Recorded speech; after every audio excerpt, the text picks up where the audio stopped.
जय माता दी। आज की इस वीडियो में आप सभी सुनेंगे नवरात्र के दूसरे दिन सुनी जाने वाली माता ब्रह्मचारिणी की कथा, उनके नाम का अर्थ, पूजन विधि और साथ ही जानेंगे कि माता ब्रह्मचारिणी को किस चीज़ का भोग लगाना चाहिए।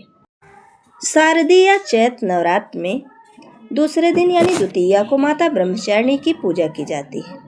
माता का वाहन हंस है। साधक इस दिन अपने मन को माँ के चरणों में लगाते हैं। इनके दाहिने हाथ में जप की माला एवं बाएं हाथ में कमंडल रहता है। ब्रह्मा का अर्थ है तपस्या और चारिणी का अर्थ है आचरण, यानी कि इस प्रकार से ब्रह्मचारिणी का अर्थ हुआ तप का आचरण करने वाली।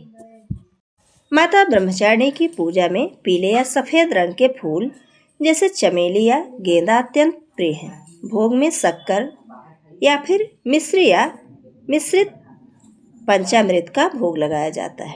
संभवतः हो तो पूजा के समय पीले या सफ़ेद वस्त्र धारण करना चाहिए। चंदन, अक्षत, धूप, दीप, नैवेद्य, सुपारी आदि से माता का पूजन करना चाहिए। सबसे पहले कलश देवता गणेश जी की पूजा करें। इसके बाद हाथ में फूल और अक्षत लेकर माँ ब्रह्मचारिणी का ध्यान करें। माँ की प्रतिमा या चित्र को पंचामृत से स्नान कराकर माता को गंध, अक्षत, पीले फूल और सिंदूर अर्पित करें। माँ ब्रह्मचारिणी को उनके पसंदीदा भोग लगाएं। मान्यता है कि इससे लंबी आयु और सौभाग्य का वरदान मिलता है। इस दिन ऐसी कन्याओं का पूजन किया जाता है जिनका विवाह तय हो गया है लेकिन अभी उनकी शादी नहीं हुई है।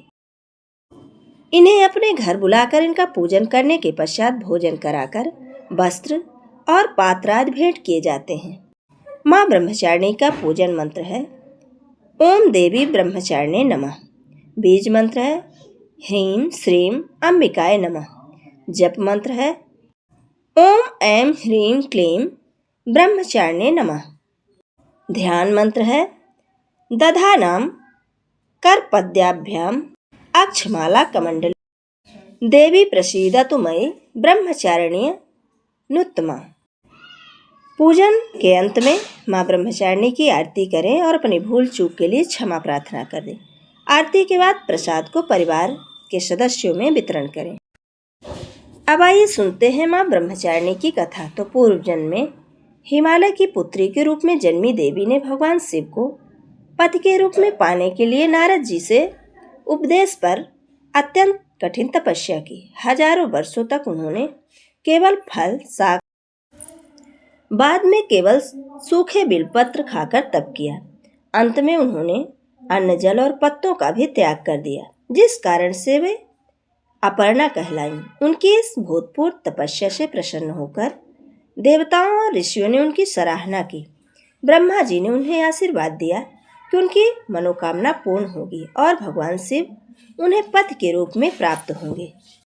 इस कथा का मुख्य संदेश है कि कठिन संघर्षों में भी मन विचलित नहीं होना चाहिए। नवरात्र के दूसरे दिन माँ ब्रह्मचारिणी की पूजा की जाती है जो सर्व सिद्धि को देने वाली होती है। ये थी नवरात्र के दूसरे दिन सुनी जाने वाली माता ब्रह्मचारिणी की कथा। जय माता की। राधे राधे।